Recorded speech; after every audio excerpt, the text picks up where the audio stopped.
sur l'éthique dans l'hôtellerie et la restauration. C'est une profession qui souffre encore souvent d'une mauvaise image. Alors que les choses ont évolué, que la grande majorité des patrons d'aujourd'hui font preuve de rigueur dans la gestion de leur établissement, dans leur qualité de patron, la qualité des mecs qui vont servir, la justesse des prix qui pratiquent. Notre branche souffre encore souvent d'une vision du taulier sans scrupule, du patron incompétent, du marchand de soupe. Enfin, il y a un peu de l'audiard dans l'air. De nos jours, la reconnaissance professionnelle, elle vient plutôt justement des médias et de la télévision. On a des émissions comme Top Chef, Master Chef, etc., qui remettent un petit peu notre profession à l'avant de la scène et lui redonnent. Ça a comme avantage qu'aujourd'hui, il y a énormément de demandes d'apprentissage comme on n'en a pas vu depuis des années. Et je pense que ça donne un nouveau souffle au métier. Aujourd'hui, entre exploitants, entre collègues, on doit travailler différemment, on doit s'entraider. On doit communiquer nos bonnes et nos mauvaises expériences. On doit trouver chez un confrère une place pour un collaborateur qu'on ne peut pas garder parce qu'il y a un changement de saison, etc. On doit fidéliser les employés. On doit leur offrir des possibilités de stage, des formations, des progressions. On peut leur offrir des cours sur la connaissance des vins, sur le développement durable, sur les RH. Ce n'est pas les possibilités qui manquent. Aujourd'hui, je pense qu'on doit faire preuve d'exemplarité et transmettre des valeurs éthiques au niveau des employés. C'est indispensable pour le futur de la profession. Nous qui avons la chance de réinventer notre métier chaque jour, car on doit toujours deviner et comprendre et devancer les attentes de nos clients, je pense qu'on ne doit pas subir les nouvelles valeurs de la société, mais participer à ce changement, les anticiper. Fini au XXIe siècle, les clivages patron-syndical. Nous avons les mêmes buts. Nous savons que seule une entreprise dont les collaborateurs sont satisfaits a l'avenir. Alors dans notre profession, on a déjà l'égalité des salaires hommes-femmes, on a déjà 5 semaines de vacances, on a déjà un salaire minimum à plus de 4 000 francs, puisqu'on a le 13e salaire dès le premier jour. Et dans 99% des cas, l'écart entre le patron le plus payé de l'entreprise et le moins payé de l'entreprise est de maximum 3 fois et demi. Je crois qu'il y a beaucoup d'institutions et de professions qui pourraient s'en inspirer. Et ça, je crois que si on doit parler dans nos rapports de travail, dans la correction qu'on a avec nos employés, je vois encore ma fille aujourd'hui, elle a trouvé un job où on lui propose 15 francs de l'heure. Chez nous, c'est monnaie de prison. En dessous de 20 francs 81 de l'heure, c'est pas possible d'engager quelqu'un. Voilà.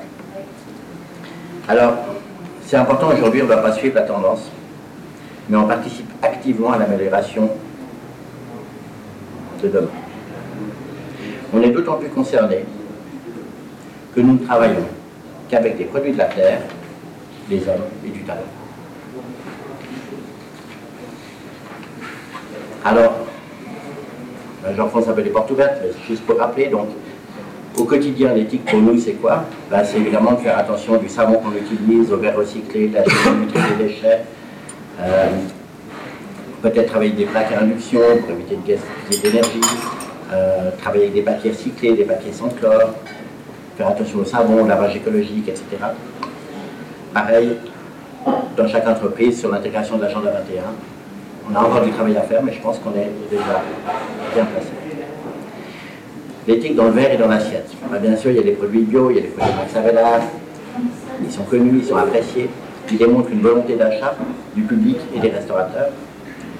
Après, pour aider le public à s'y retrouver, on a énormément de labels, comme bio, équitable, solidaire, terroir, don't feel safe, BDF, etc.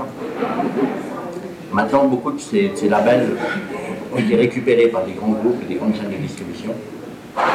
Et je pense qu'aujourd'hui, pour notre profession, c'est d'arrêter l'huile de palme, le gras, les fritures, de connaître le maraîcher, de connaître le vigneron, de connaître le produit qu'on achète, et du coup de le respecter, de ne pas le dénaturer, et de proposer des plats légers, sains et équilibrés. et l'éthique dans la concurrence. L'éthique dans le quartier. Ben, comme Roland parlait, fini les bagarres de concurrence, la jalousie entre les collègues.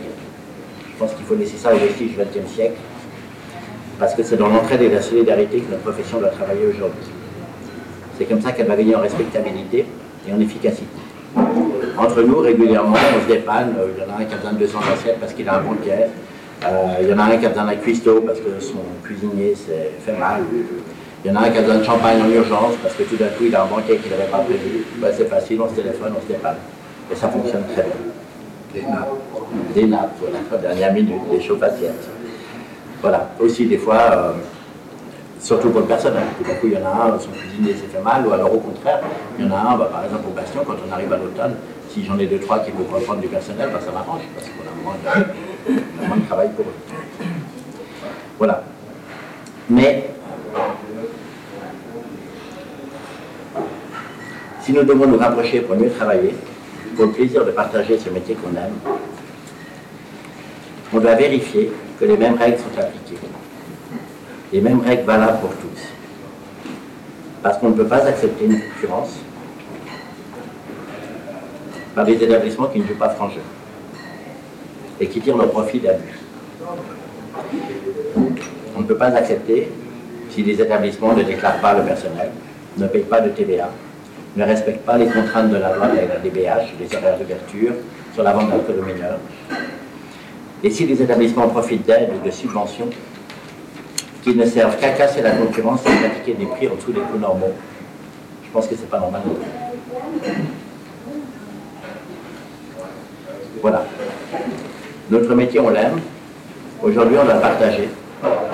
On doit le partager avec les collègues, on doit le partager avec les voisins, avec l'école de nos enfants, avec les fêtes de quartier. On doit mettre en place les moyens nécessaires pour vivre en harmonie avec le voisinage. Parce qu'un café, un restaurant, c'est aussi un endroit qui rend service pour déposer un paquet. Ça peut offrir plus de sécurité dans la rue. C'est l'endroit où on vient emprunter un tire-bouchon quand on vient d'emménager. C'est l'endroit où on s'arrête pour lire le journal. C'est un véritable acteur social.